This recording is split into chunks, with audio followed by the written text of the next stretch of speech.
El Señor nos ha revelado en su palabra y llevar nuestros corazones a ella.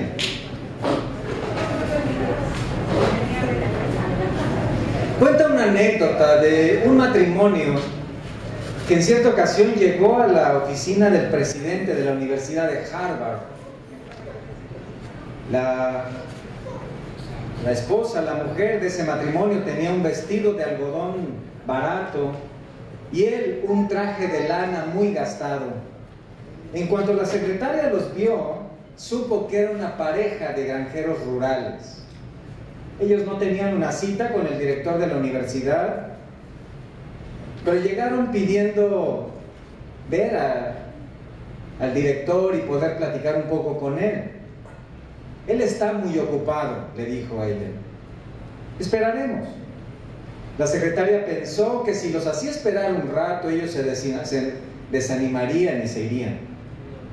Después de 2 horas, la secretaria entró con el director y le dijo: tal vez si los escucho un poco, se van a ir. Él hizo una mueca de desagrado y aceptó.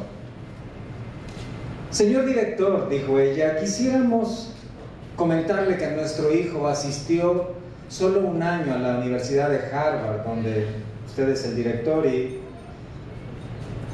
murió apenas de fiebre tifoidea. Él fue muy feliz aquí. Quisiéramos levantar un memorial en alguna parte del campus.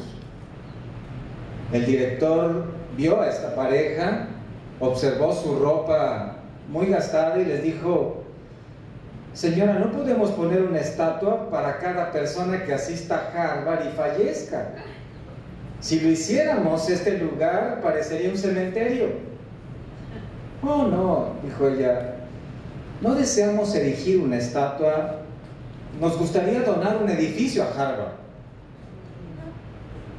¿Un edificio? ¿Tiene alguna remota idea de cuánto cuesta un edificio? Hemos gastado más de $7,5 millones aquí en Harvard. La mujer volteó a ver a su esposo y le dijo: ¿eso es todo lo que cuesta una universidad? ¿Por qué no iniciamos la nuestra? Su esposo estuvo de acuerdo. Ellos se retiraron, el director se quedó confundido. En 1891, el señor Leland Stanford y su esposa inauguraron la Universidad de Stanford en Palo Alto, California, segunda universidad más importante en los Estados Unidos y una de las más importantes en el mundo, la cual ha tenido 27 galardonados de premios Nobel. Las apariencias engañan. El Sermón del Monte es un sermón profundo, precisamente por esto, porque apunta más allá de las apariencias. El Sermón del Monte, en Mateo 5, 6 y 7, es un sermón en donde el Señor está exponiendo lo que hay dentro, hablando de las actitudes. En el Sermón del Monte, el Señor deja a un lado lo que está afuera y apunta al mero centro del hombre, el corazón. Las actitudes que hacen de una persona, el ser. Y hemos estado estudiando este Sermón del Monte por varios meses. Ahora nos ubicamos ya en el capítulo 6, donde después de hablar de varios aspectos de la vida religiosa, el Señor ha llegado a una sección muy importante a partir del versículo 25, en donde la enseñanza tiene que ver con las cuestiones necesarias de la vida, las cosas básicas. Síganlo conmigo, por favor, en sus Biblias, para entender lo que el Señor está diciendo ahí cuando dice: por tanto os digo, no os afanéis por vuestra vida, qué habéis de comer o qué habéis de beber, ni por vuestro cuerpo, qué habéis de vestir. ¿No es la vida más que el alimento y el cuerpo más que el vestido? Mirad las aves del cielo, que no siembran ni ciegan ni recogen en graneros, y vuestro Padre Celestial las alimenta. ¿No valéis vosotros mucho más que ellas? ¿Y quién de vosotros podrá, por mucho que se afane, añadir a su estatura un codo? Y por el vestido, ¿por qué os afanáis? Considerad los lirios del campo, cómo crecen, no trabajan ni hilan. Pero os digo que ni aun Salomón con toda su gloria se vistió así como uno de ellos. Y si la hierba del campo que hoy es y mañana se echa en el horno, Dios la viste así, ¿no hará mucho más a vosotros, hombres de poca fe? No os afanéis pues diciendo qué comeremos o qué beberemos o qué vestiremos, porque los gentiles buscan todas estas cosas, pero vuestro Padre Celestial sabe que tenéis necesidad de todas estas cosas. Mas buscad primeramente el reino de Dios y su justicia, y todas estas cosas os serán añadidas. Así que no os afanéis por el día de mañana, porque el día de mañana traerá su afán. Basta a cada día su propio mal. En esta sección el Señor está hablando de las actitudes que deben caracterizar a un creyente respecto a las cosas necesarias de la vida. El Señor Jesús enseña también la manera en la que debemos responder al afrontar la preocupación por las cosas materiales. Hay un principio general en todo este pasaje. Podría resumirlo en 2 palabras: prohibido afanarse. Prohibido afanarse. En 4 ocasiones, observen esta sección, Cristo prohíbe el afán de las cosas necesarias de la vida. Versículo 25, pueden notar ahí cuando dice, no os afanéis por vuestra vida. Versículo 28, y por el vestido, ¿por qué os afanáis?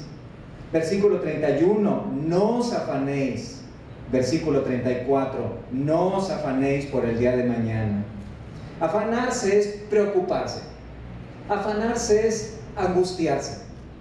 Afanarse es tomar una obsesión por obtener algo. En este caso, el pasaje nos habla de cosas básicas.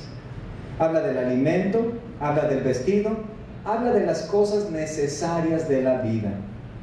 El pasaje enseña, en general, que las cosas necesarias de la vida son provistas por Dios como una añadidura.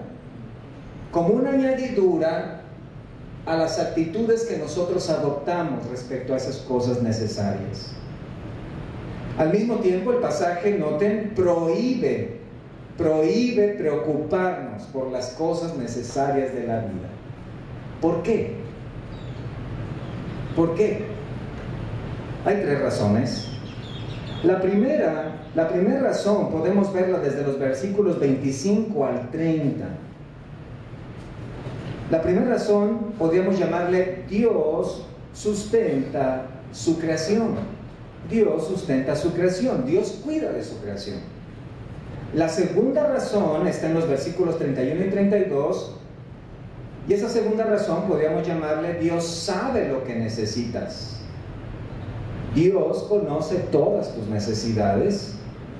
Y en tercer lugar, la tercera razón, versículos 33 y 34, Dios provee las cosas como añadidura.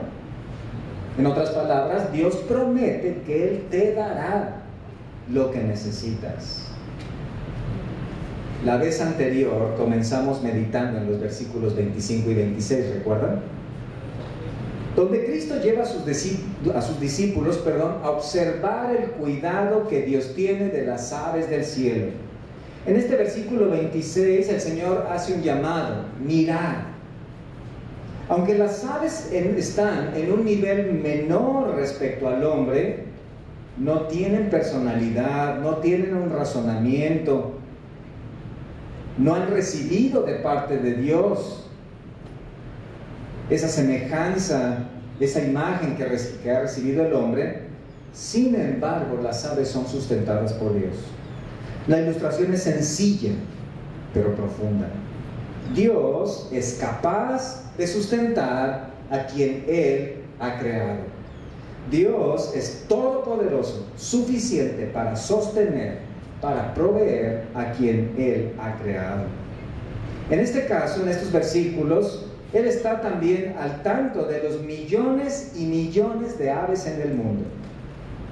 Este es un poderoso antídoto contra la preocupación.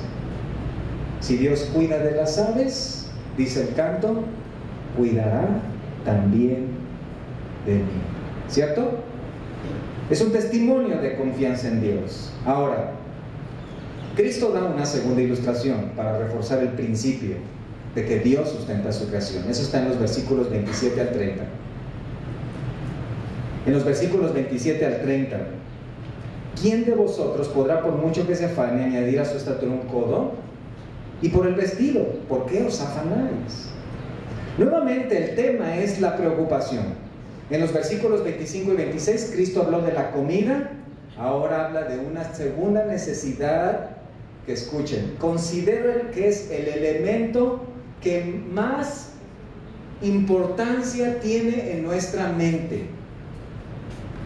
Este es el elemento que considero de mayor importancia en la mente de todo hombre: la ropa. La ropa. Las hermanas dicen sí. Y también los hermanos. Principio general: no te preocupes por la ropa que necesitas. Ese es el principio. No te preocupes por la ropa que necesitas.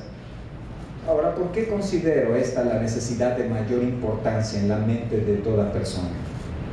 Porque no existe hoy otro artículo del que se tenga tanta conciencia de su necesidad. Miren, algunos hoy están aquí y no tienen trabajo, pero tienen ropa.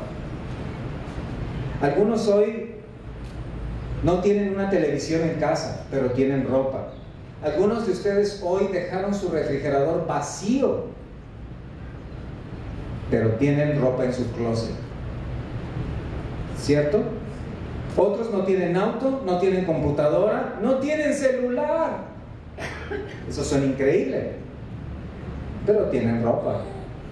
¿Alguno de ustedes salió sin desayunar en la mañana? ¿Tienen el estómago vacío? Tal vez, no levanten la mano. Pero nadie salió sin ropa. ¿O sí? La ropa es hoy el artículo de mayor conciencia en cuanto a la necesidad. Es el artículo de primera necesidad que más importancia le damos cada día, incluso por encima de la comida. Puedes salir en la mañana corriendo a tu trabajo sin desayunar, pero no estoy seguro que no vas a querer salir sin ropa. O me visto o desayuno. ¿Qué eliges? ¿Se dan cuenta? Nadie, absolutamente nadie en sus 5 sentidos sale a la calle sin ropa. ¿De dónde surgió esto? Esto surgió con Adán y Eva cuando cayeron en pecado. La Biblia nos dice que fueron abiertos los ojos de ambos, conocieron que estaban desnudos, entonces cosieron hojas de higuera y se hicieron delantales, Génesis 3:7. Esos delantales eran un tipo de faja a la cintura con hojas cayendo por delante. Era una ropa ecológica, ¿están de acuerdo en eso? Ligera, sin marca y muy barata. ¿Cuánta ropa podría tener Eva con todos esos árboles ahí? Pero, ¿puedes imaginar eso, hermana? ¿Puedes imaginar? Imagina cuán terrible sería tener muchísima ropa, muchos modelos, de todas los estilos, de todas las medidas, corta y larga, amplia y justa, pero toda verde. Terrible, ¿no? Noten que en ese momento Dios pudo haber corregido la naturaleza caída de Adán y Eva. Él pudo haber cambiado la condición de pecado, pudo haberles destruido y haber creado a otro hombre y otra mujer, pudo haber hecho un cambio soberanamente en sus corazones para que volvieran al estado de santidad que habían perdido y poder continuar desnudos. Él pudo haberlo hecho, pero no lo hizo. En Génesis 3:21 dice: Jehová Dios hizo al hombre y a su mujer túnicas de pieles y los vistió. Observen eso, Dios reafirmó su necesidad de cubrirse.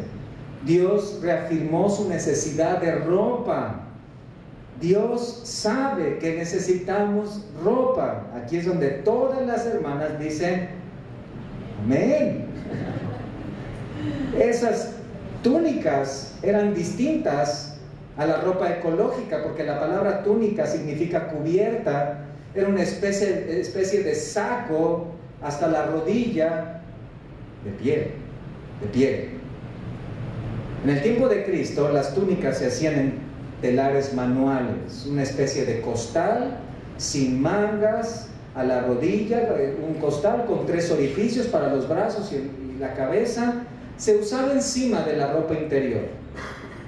Sencilla, en algunas ocasiones se ceñía con un cinturón. Era la túnica popular. Las mujeres usaban una túnica de manga larga, una manga más larga y más abajo, al tobillo, y un velo cuando salían a la calle para cubrir su rostro de los hombres. Desde la creación, entonces, vean, la ropa es el artículo de mayor importancia en la mente de las personas. Adán y Eva fueron conscientes de su necesidad de la ropa en el momento que cayeron en el pecado. ¿Qué podemos decir de esto? Todos necesitamos ropa. ¿Quién levanta la mano conmigo? Todos necesitamos ropa. Creo que no están siendo muy sinceros. Ahora, hermanas, no usen eso como arma para convencer a sus esposos.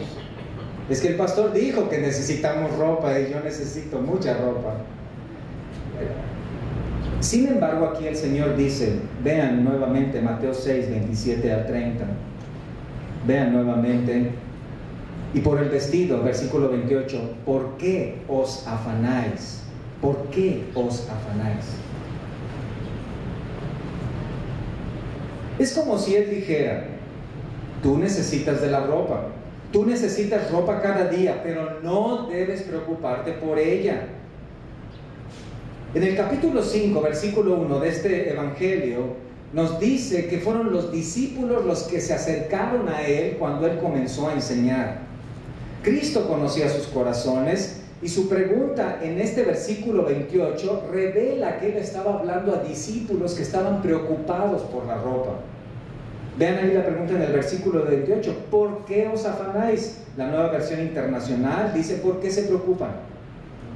Revela que sus discípulos ya estaban preocupados, ya estaban afanados o angustiados por la ropa. ¿No tenían ropa acaso? ¿Qué pasaba con ellos? Bueno, debemos recordar, Cristo hablaba en su mayoría gente pobre. La gente que estaba alrededor de Cristo escuchando sus enseñanzas no era gente rica. Algunos de ellos llegaban a tener incluso una sola túnica, la que traían puesta. Algunos otros llegaban a tener 2 o más túnicas. Juan el Bautista dijo, el que tenga 2 túnicas, dé al que no tiene. Esto sería muy cruel si solamente se hablara a personas de una túnica, ¿cierto? En general la gente era pobre, la industria textil no existía como existe el día de hoy. La tela de lana y los pigmentos eran caros, no era fácil conseguir ropa.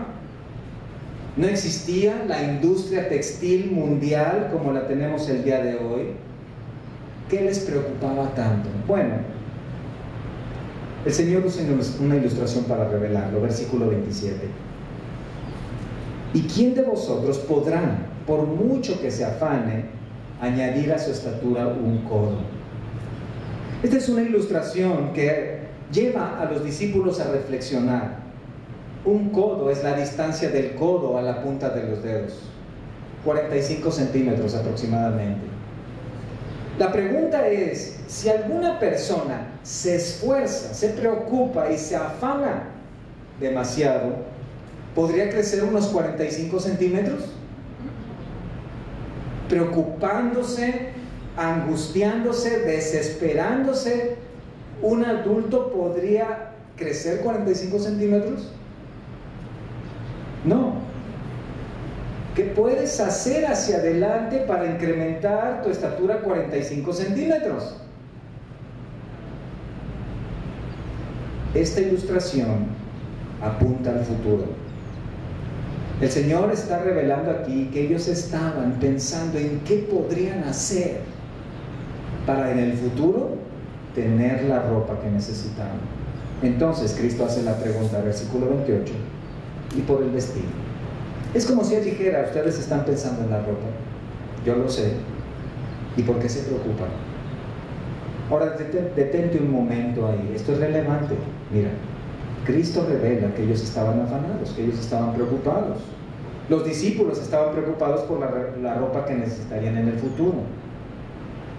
¿Ha pensado en eso? ¿Cuándo fue la última vez que pensaste en la ropa que necesitas? Mire su ropa. Observa tu ropa. Tal vez no te va a durar muchos años. ¿Le ves a tu ropa, a esa camisa, una duración de unos 10, 15 años? Tal vez no. Algunos de ustedes tal vez no tienen otra ropa como esa. Aquí está el problema, ¿cierto? ¿Qué vamos a vestir mañana? ¿Qué nos vamos a poner el próximo mes? ¿El próximo año? ¿No es preocupante? Déjame darte algo para consolarte. Mira, en los últimos años la producción y maquila de la ropa ha crecido enormemente. Es imposible poder cuantificar los millones y millones de prendas que en los últimos años se han producido. Pero puedo decirte, para tu consuelo, que México está entre los 3 maquiladores más grandes del mundo. ¿Te consuela eso? India, China y México. Los 3 principales maquiladores. Tenemos poblaciones completas en nuestro país que están maquilando ropa. Donde voltees hay tiendas de ropa. Yo creo que tú puedes identificar rápidamente 3 lugares en nuestra ciudad donde venden ropa, ¿cierto o no? En las plazas, en las tiendas departamentales, en supermercados, en el mercado, en los tianguis. ¿Dónde no venden ropa? Compras un helado y ahí venden ropa, ¿cierto? Hay una diversidad enorme de ropa. El gusto se rompe en géneros, dice el dicho: pantalones, shorts, bermudas, playeras, vestidos, camisas, blusas, suéteres, chamarras, chalecos, sacos, faldas, minifaldas, microfaldas, corbatas, trajes sastre, trajes que son un desastre también, ¿no? Todo eso. Esto se le llama la explosión comercial, la explosión tecnológica. Los jóvenes hoy se sientan en una computadora, diseñan un modelo, lo mandan a una máquina y la máquina se pone a hacer una ropa y en tantos minutos, pocos minutos, ya está la ropa. Rápido. Hoy tenemos ropa a un clic de distancia, ¿cierto? Lo ves, te gusta, qué color quieres, qué talla. La facilidad de obtener la ropa. ¿Qué te parece? Solo debes pagarla. El problema no está afuera. Hay suficiente ropa. No se preocupe. El problema no está afuera. El problema está dentro. El problema es la preocupación que esa ropa causa. El problema es que esa ropa no está en mi closet.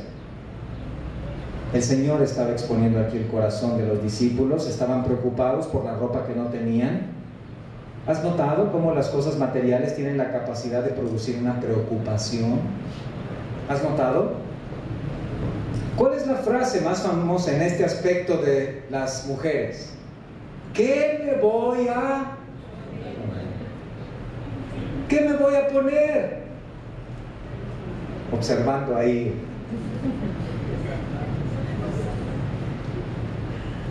Debemos considerar también otra cosa. Existe una presión social, mundial, constante por tener más y más ropa. En otras palabras, no importa la ropa que tengo, lo que importa es la ropa que no tengo. ¿Por qué Cristo advierte sobre la ropa? La ropa produce una actitud común. Vayan por favor a Génesis 37 para que veamos cómo aún en hombres de Dios, esta ropa ha causado problemas.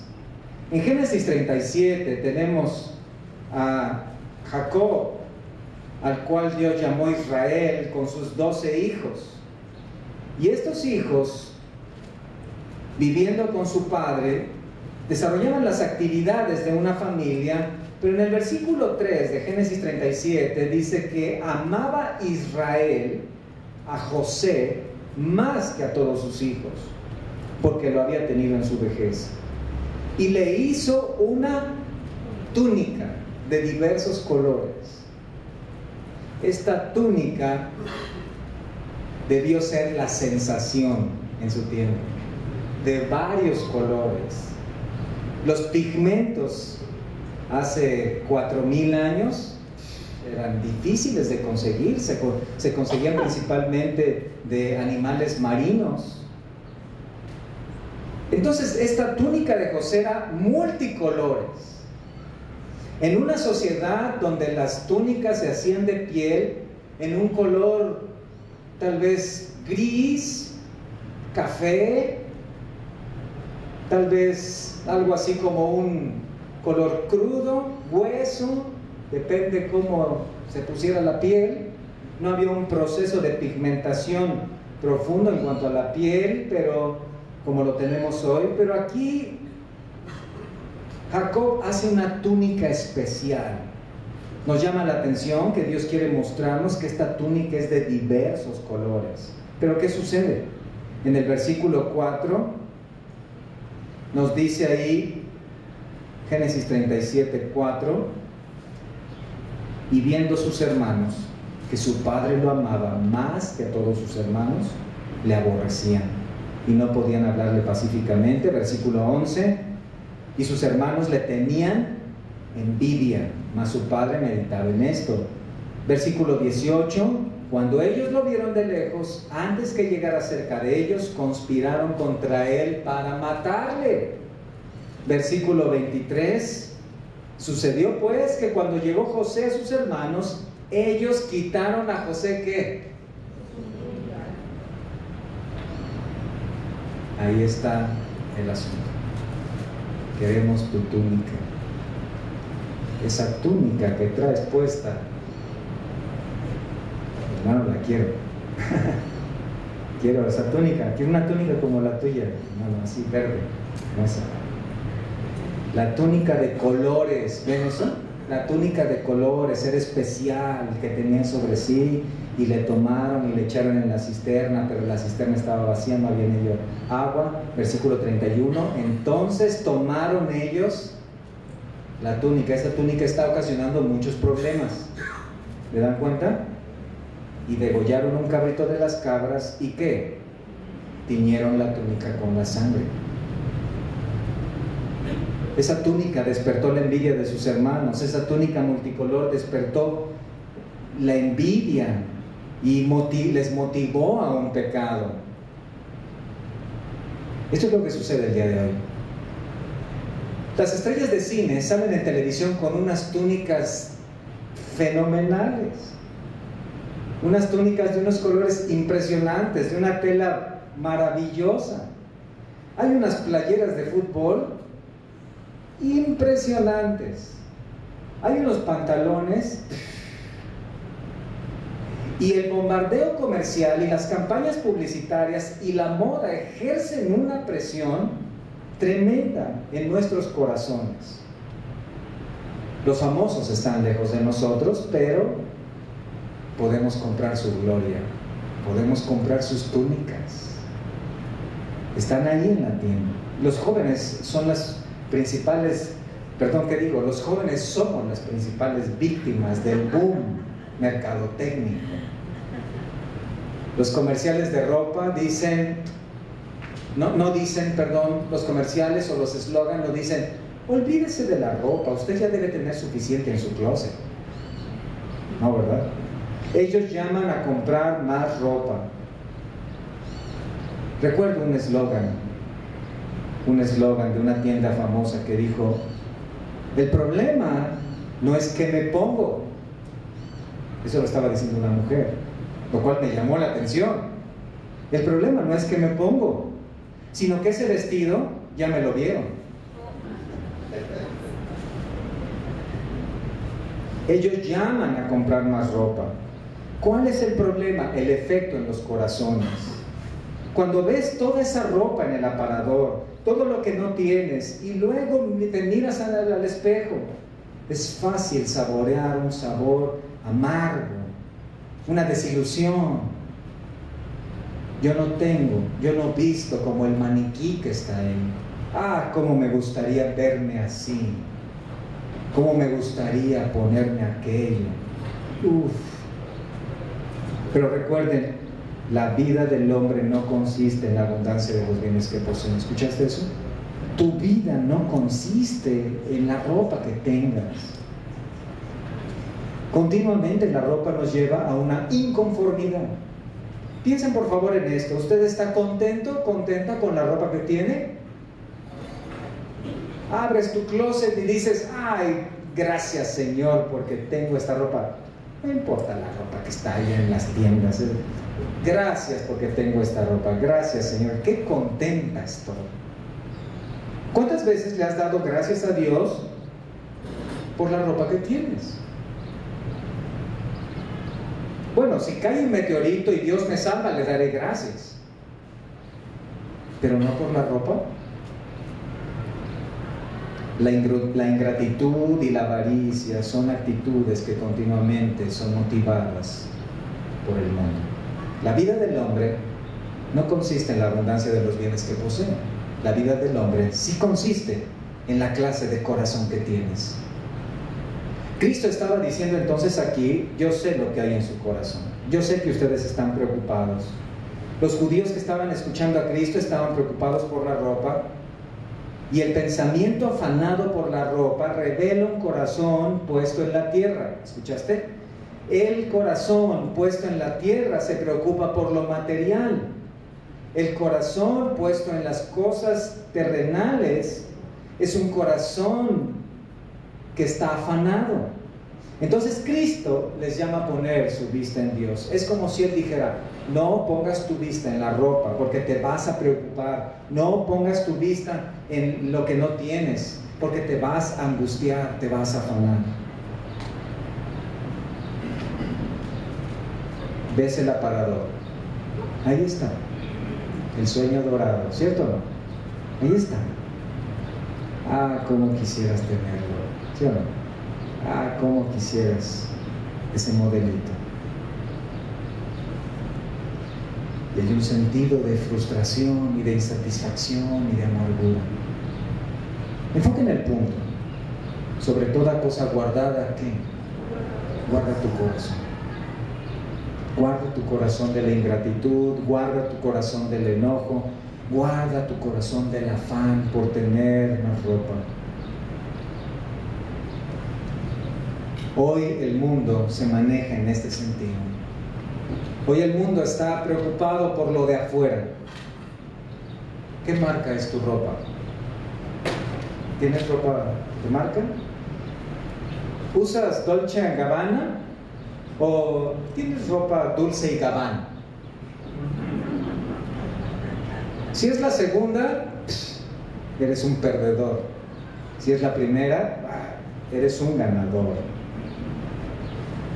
¿Quieres ver lo que ocasiona el afán por la ropa? Acompáñame a Josué 7, allá donde Israel estaba en guerra con pueblos que ocupaban la tierra prometida.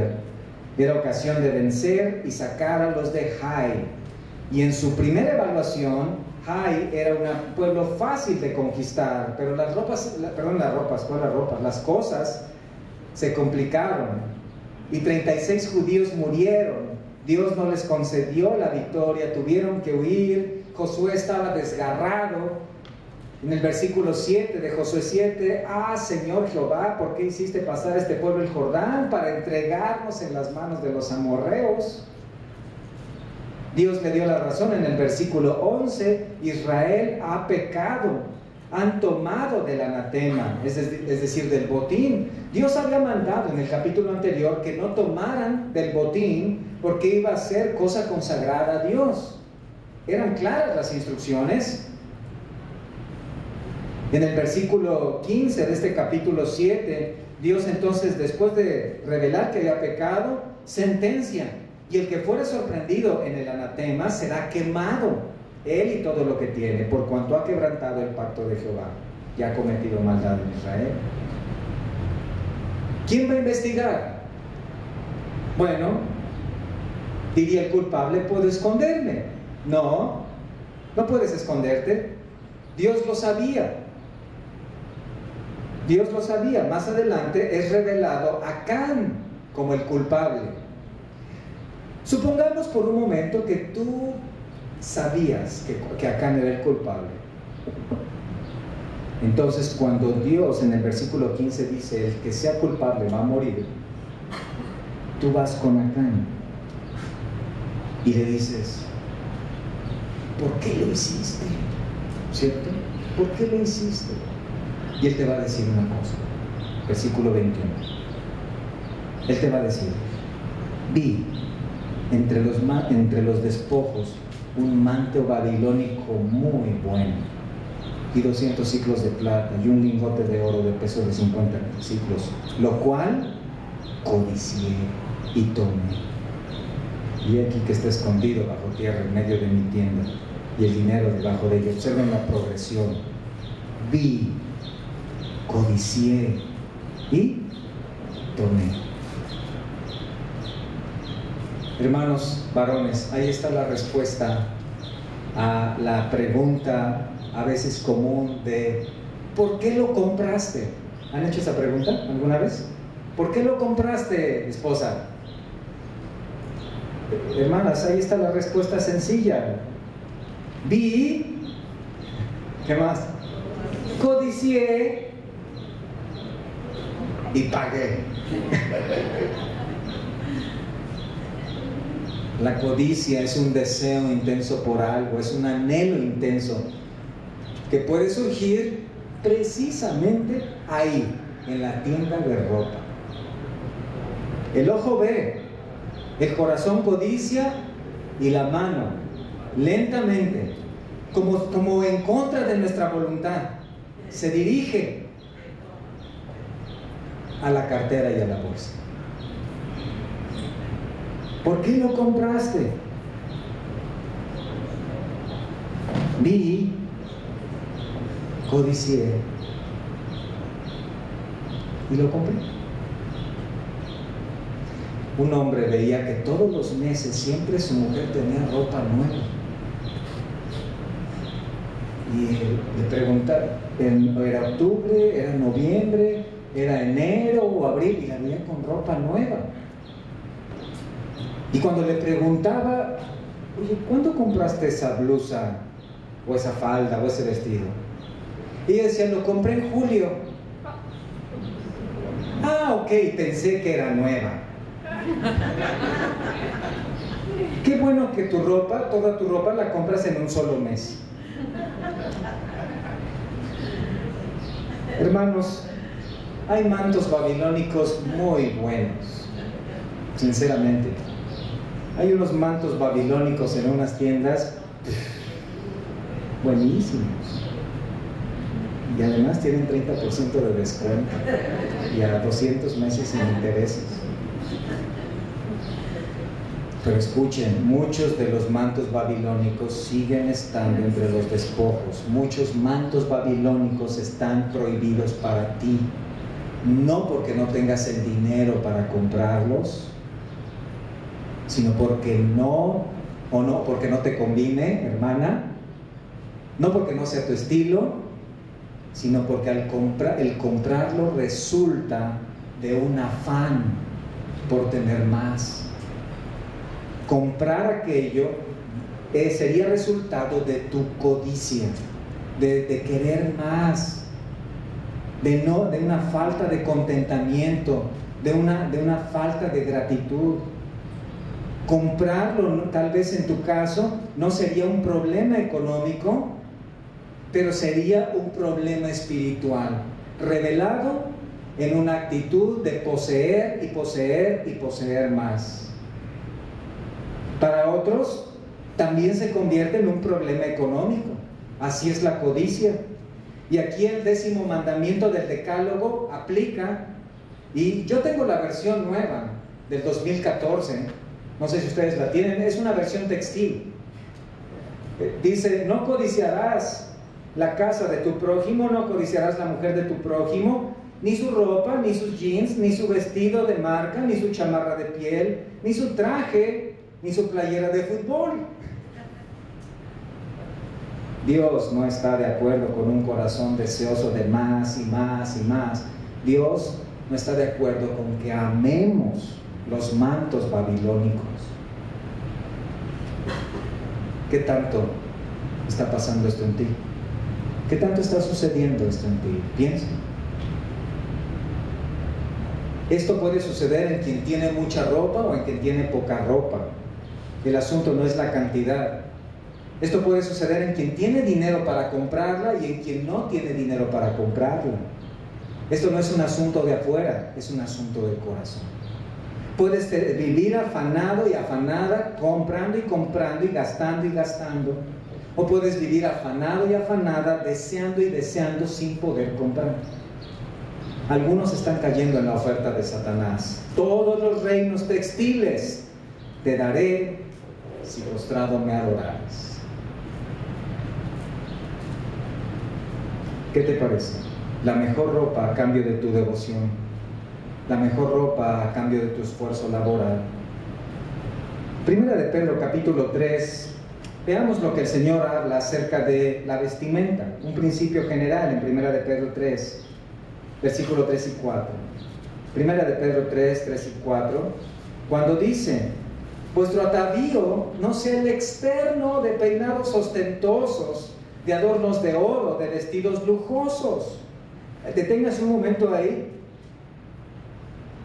El apóstol Pedro está hablando a la iglesia de lo que no debía hacer. ¿Por qué? Porque lo estaba haciendo. Vuestro atavío no sea el externo. En otras palabras, aplicadas o actualizadas al siglo XXI, ir a la iglesia con ese peinado ostentoso, estilo Celia Cruz, no es correcto. Cabello naranja, cabello morado, cabello verde, plateado, de chongo, doble chongo, estilo Sansón o Absalón, por grados de dificultad como los clavados.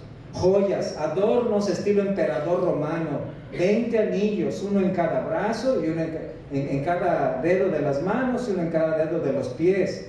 2 arracadas para perico en las orejas, una gargantilla estilo egipcio, 2 muestrarios de pulseras, uno en cada brazo. Y déjenme decirles esto, en esa época ya se usaban los piercings, no es algo nuevo. Los egipcios fueron los promotores de los piercings y de los tatuajes. Y cuando lo usaban era para distinguirse en su cultura. Y Pedro dice: ustedes no usen eso, porque ustedes deben distinguirse de esas sociedades que usan piercings y usan tatuajes. Esa es la manera en que ellos se distinguen, y tú debes distinguirte de ellos si eres cristiano. Entonces, cuando llegabas a la iglesia del primer siglo, te encontrabas como en un festival, con cristianos que parecían vendedores de joyas, con aparadores andantes, porque además eran griegos y romanos convertidos al cristianismo, que traían sus prácticas, su cultura adentro de la iglesia. Entonces el apóstol Pedro dice: ustedes no sea lo de afuera, vean el versículo 4, sino el interno, su adorno, su atavío, sea el interno, el del corazón. ¿Cómo el del corazón? ¿Cómo adornas un corazón? ¿Cómo adornas tu vida a nivel del corazón? Mira, con un espíritu afable, apacible, paz y gozo, confianza en Dios, prudencia, paciencia, que es de grande estima delante de Dios. Uno de los llamados padres de la iglesia, Crisóstomo, da una definición de lo que debe ser la vestimenta de los cristianos y especialmente de las cristianas en la iglesia. Él escribió lo siguiente, dijo: ¿y qué es ropa decorosa? La que cubre completa y decentemente y sin adornos superfluos, porque lo primero es decoroso y lo segundo no. ¿Qué? ¿Os acercáis ante Dios para orar con cabello trenzado y adornos de oro? ¿Acaso acudís a un baile, a una boda, a un carnaval? Allí unas cosas tan costosas podrían estar en su sitio. Aquí en la iglesia ninguna de ellas es necesaria. Habéis venido a orar, a pedir perdón por vuestros pecados, a rogar por vuestras ofensas, suplicando al Señor, no a una fiesta. Una ropa decorosa, lo que está diciendo, es sencilla. No es como si te pusieran un reflector de 1000 watts, ¿no? Deslumbrante, impactante. Hermano, pero esta es una fiesta para el Señor, ¿no? Estamos celebrando al Señor. Sí, la Biblia no define los colores o las tallas o el estilo, pero sí define las actitudes. 1 Timoteo 2, versículo 9 y 10. 1 Timoteo 2, versículo 9 y 10. Creo que debemos dar algún punto extra para nuestras hermanas. Y porque Dios lo da ahí en su palabra cuando dice asimismo que las mujeres se atavíen de ropa decorosa, con pudor y modestia, no con peinado ostentoso, ni oro, ni perlas, ni vestidos costosos, sino con buenas, ¿qué? Obras, como corresponde a mujeres que profesan piedad. ¿Se dan cuenta? Las iglesias del primer siglo se conformaban por muchos gentiles paganos convertidos al cristianismo. Llegaban a la iglesia con sus costumbres. En el siglo XXI podríamos hablar de pantalones, ¿qué digo? Entallados, pintados. Podríamos hablar ya no de minifaldas, cinturones anchos. ¿Qué digo? Zapatos, zancos. Ellos llegaban a la iglesia con sus costumbres, su manera de vestir. Entonces lo que dice aquí es, necesitan aprender cómo vestirse. La vida del hombre, la vida de la mujer no consiste en la ropa que traigamos. El sabio Salomón, en cierta ocasión en su vida, experimentó lo que sucede a menudo en estos casos. En Eclesiastés 2, versículo 10, él dice que en cierta temporada de su vida no negó a sus ojos ninguna cosa que desearan. Imagina eso.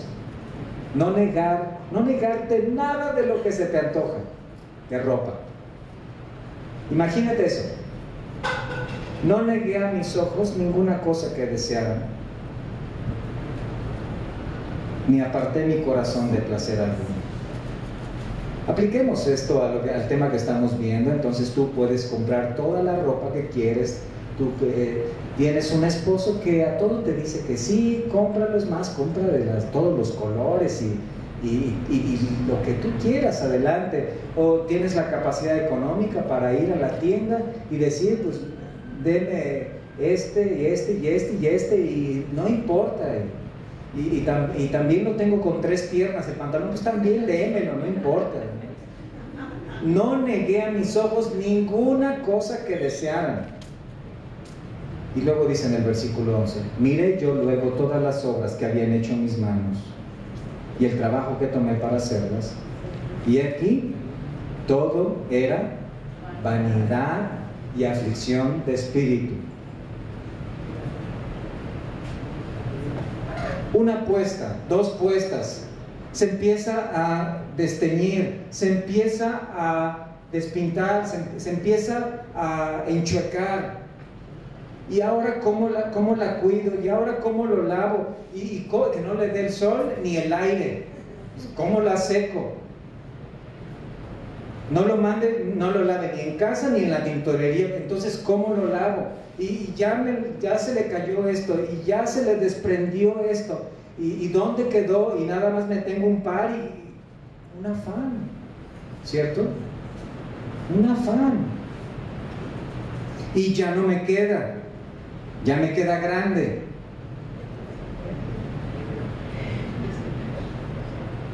Es un afán y una aflicción. Entonces, Salomón dice, mira el trabajo que tomé, todo era aflicción. Entonces lo que Cristo está diciendo es, ¿por qué gastas tanto esfuerzo para tener una satisfacción de 5 minutos? Vean por favor en Colosenses 3:12, cuando dice el Señor, y lleva nuestros corazones, mira, lleva tu corazón a lo que dice Colosenses 3:12, vestíos pues como escogidos de Dios. Mira, vístete como un escogido de Dios. ¿Cómo? A ver, ¿qué clase de ropa? ¿Cuál es la tela que debo usar como un escogido de Dios? Ahí te va. Santos y amados, de entrañable misericordia, de benignidad, de humildad, de mansedumbre, de paciencia. Te levantas en la mañana y tienes tu ropa lista para salir a trabajar. Tal vez está ahí tu traje, tu camisa, tu corbata, o está ahí tu vestido, tu pantalón, lo que vayas a poner ese día. Pero antes, espera un momento, antes de ponerme mi ropa, voy a ponerme la ropa que debo ponerme para este día. Voy a ponerme esa ropa que me lleva a la santidad, a la misericordia, a la benignidad y a la humildad, a la mansedumbre y a la paciencia. La oración y la palabra son excelentes herramientas que diseñan nuestra vestimenta espiritual. ¿Cierto? Mira, esta es la vestimenta más importante del cristiano. Aquí está la ropa más importante del cristiano. No son jeans, no son camisas, no son vestidos, no son blusas, no son playeras. Son misericordia, humildad, mansedumbre, paciencia. Esas son las cualidades que Dios espera de ti. ¿Cómo hacerlo? ¿Cómo hacerlo? La respuesta nos la da el Señor. Regresemos a Mateo 6, versículo 28. ¿Cómo puedo hacer para tener esta actitud? Para dejar de preocuparme. Versículo 28. Considerad los lirios del campo, cómo crecen. No trabajan ni hilan, pero os digo que ni aun Salomón, con toda su gloria, se vistió así como uno de ellos. Y si la hierba del campo que hoy es y mañana se echa en el horno, Dios la viste así, ¿no hará mucho más a vosotros, hombres de poca fe? Podemos resumir toda esta sección en un principio. Confía en Dios, descansa en Dios, descansa en su provisión. No te afanes por buscar aquello, esa ropa. Espera en Dios. ¿Qué hago con la necesidad que tengo de ropa? El Señor da la respuesta. Espera en Dios. Pero observen ahí algo muy importante. Las plantas, dice ahí que Dios cuida de los lirios del campo, y en el versículo 30 que Dios cuida de la hierba del campo. Y estas frases no se refieren particularmente a las plantas que nosotros tenemos en casa. Los lirios del campo, la hierba del campo, se refiere a las plantas que crecen silvestres en los montes, que nadie riega. Esto no está hablando aquí propiamente de un jardín que nosotros estamos cuidando, o de un huerto que tú estás cultivando. Aquí habla de lo que está en los montes. Vas camino en la carretera y observas todos esos campos y dices, bueno, ¿quién riega todo esto para qué? Dios. ¿Quién cuida todo esto? Dios. Entonces el llamado aquí es: observa la obra de Dios. Dios sustenta su creación. ¿Ves eso? Las plantas fueron creadas en el tercer día de Génesis 1. Tercer día, Dios creó hierba que da semilla, árbol que da fruto. Dios no creó plantas de un solo color. Esa es una gracia para ustedes, hermanos. Todas las plantas rojas, todas las flores rojas, imaginen, o todas amarillas. No. todas de hojas largas o todas de hojas cortas. No. Él creó el girasol, grande en su centro, que apunta hacia el sol.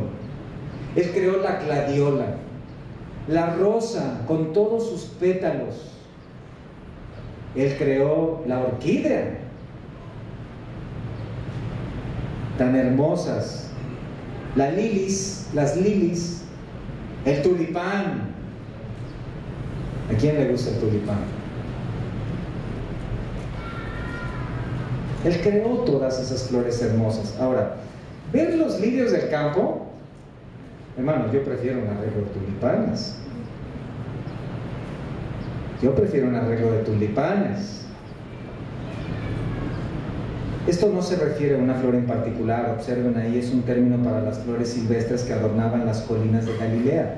Todas esas flores que estaban por los montes, y en cierta época del año, las colinas de Galilea, ahí donde estaba el Señor, se adornan particularmente de una planta que es la amapola escarlata, que es roja, con pétalos parecidos a los de la rosa, pero más grande. Y esta amapola escarlata adorna los montes, y desde lo alto de Jerusalén se pueden ver las colinas con manchas rojizas que adornan todas esas laderas. Cristo estaba allí con los discípulos, justo en la colina, dando este sermón del monte, y en esta colina, Él les dice: observen, Dios cuida de las plantas. Ahorita nosotros estamos en una colina civilizada, ya. Pero hace muchos años esta era una colina llena de flores silvestres y hierba. Y lo que dice aquí es: Dios cuida de ellas. Versículo 29 dice: ni aun Salomón con toda su gloria se vistió así como uno de ellos. ¿Qué significa esto? Que ni Salomón, siendo tan rico y teniendo tantos trajes, todos sus trajes y todas sus túnicas no tenían el diseño que tiene una flor. Aún la tela más fina no le llega al diseño que tiene tan microscópico de una flor. En la flor hay vida. En cualquier tela, no. Entonces, en el versículo 30 complementa: la hierba del campo que hoy es, mañana se echa en el horno, Dios la viste así. Las mujeres en el primer siglo no tenían estufas de gas o eléctricas como hoy. Ellas tenían un tipo de horno de microondas, pero déjenme explicarles cómo era. Era un horno mediano, más o menos de 1,20 m por 1 metro de alto, con una puerta.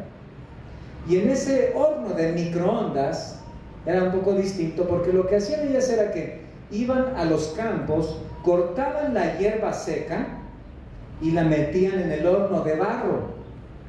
Era un horno de barro. Prendían fuego. Entonces llenaban completamente el horno de hierba. Se prendía fuego, esa hierba se consumía, pero el horno ya estaba caliente. Y entonces ahora sí, metían la comida. El barro irradia el calor, calentaba la comida. Era su horno de microondas. ¿Qué les parece? Pero este horno era un horno de hierba. Entonces Él dice: si la hierba del campo que hoy está, mañana se echa en el horno, sin embargo Dios la viste de esta manera, Dios la sustenta, Dios provee el agua, Dios hace que esta hierba se comporte como hierba, plantándose en la tierra, que tome de la tierra los nutrientes, que haga su proceso de fotosíntesis para que con los rayos del sol y los nutrientes de la tierra haga ese proceso, haga la liberación de oxígeno, tome el dióxido de carbono y viva. ¿Quién hace eso? Dios. Y ahora dice: ¿no hará mucho más a vosotros, hombres de poca fe? El principio entonces general es este: no busques No busques afanosamente la ropa de este mundo. No te preocupes por la vestimenta. Confía en Dios, espera en la provisión y el cuidado de Dios. Él sabe en qué momento va a proveerte. El Señor lo que dice aquí es, si Dios se ocupa de adornar a esas flores que van a terminar en un horno, ¿no hará mucho más por vosotros? ¿Qué crees tú? ¿Tú qué crees? Sí, piensa en el carácter de Dios. Él es el Padre misericordioso. Él es el Padre bondadoso. Recuerda aquella parábola. Él es el Padre misericordioso que al ver al hijo pródigo regresando, salió corriendo a él y dijo: sacad el mejor vestido y vestidle. Ese es nuestro Padre. La parábola no exalta al hijo pródigo, la palabra exalta al Padre misericordioso que se ocupa de las cosas físicas y que dice: saquen el mejor vestido y vestidle, porque mi hijo era muerto y ha regresado. Él es el Padre que ha puesto el manto de la justicia de Cristo en nosotros. Él es el Padre que en la cruz desnudó a su hijo con ese manto ensangrentado y lo puso en nosotros. Él es el Padre misericordioso que tomó el manto de justicia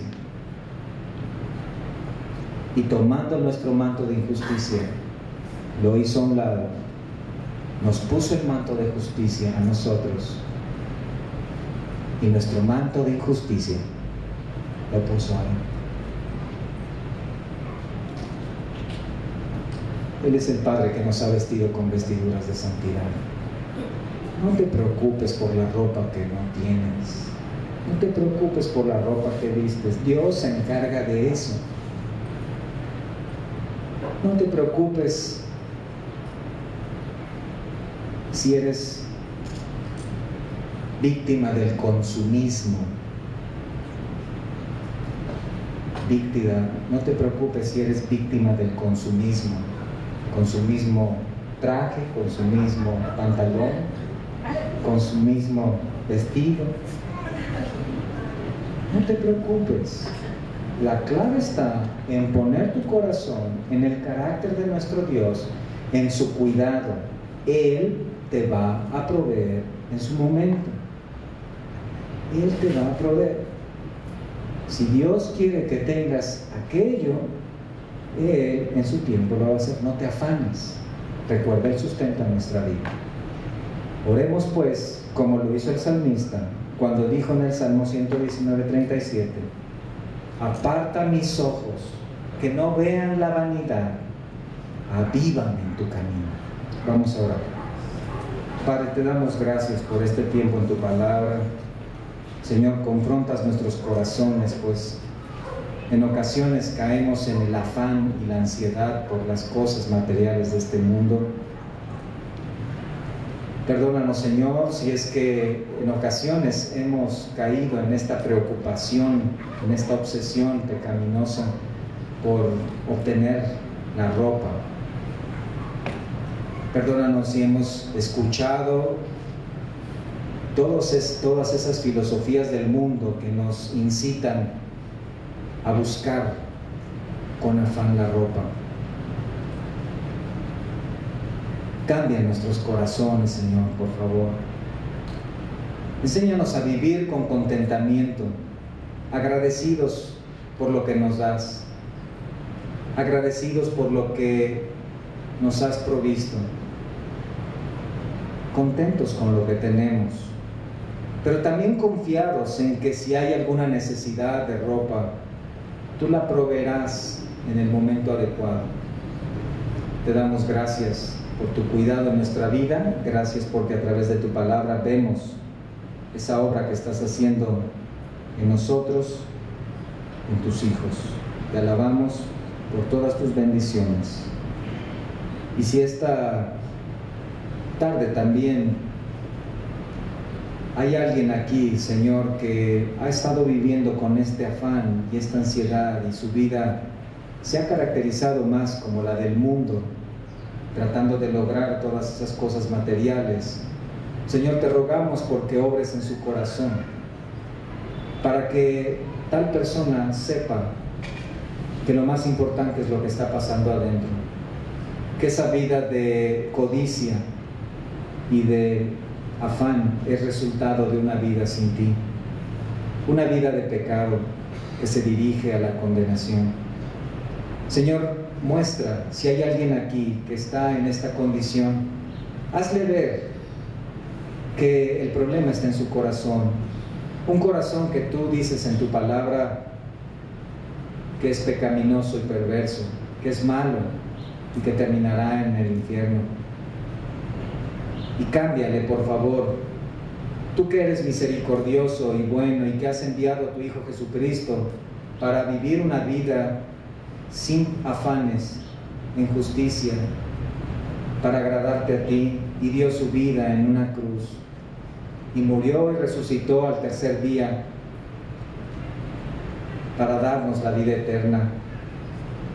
Convéncele, Señor, si hay alguien aquí que ha vivido de esta manera, que lo más importante es la salvación de su alma.